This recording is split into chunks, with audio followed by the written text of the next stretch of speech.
Sama-sama na naman yung mga gago kagabi. Ubus sa mga yosi, pinaikot sa tabi.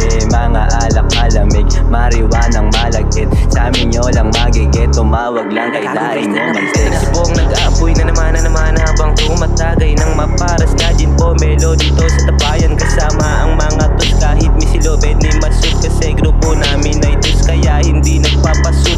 Oops, teka lang, asan na ba yung ating baso? Mukhang itinago pa ata ni Stanley doon sa kanto. Pakikuha nga yung baso para mapaikot na yung alak dito. Yung beat ay kandado para di tayo maelo. Kasi magkukwentuhan na tayo ng ating mga buhay. Ang sarap talaga tumagay pagkasama mga tol. Peke ay nakahiwalay, sa tus ang hindi tunay.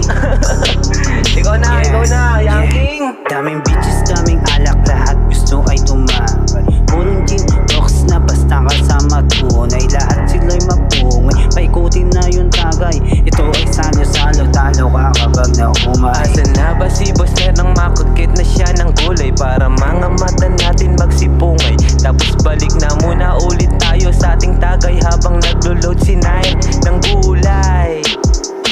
Mauuna yung tunay, itira sa peke tangkay. Mauuna yung tunay, itira sa peke tangkay. Mauuna yung tunay, itira sa peke tangkay. Mauuna yung tunay, itira sa peke tangkay. Pagkatapos magsibalik na sa inuman. And then looking in the sky and say body apply. Body lang, sabi ni Bong.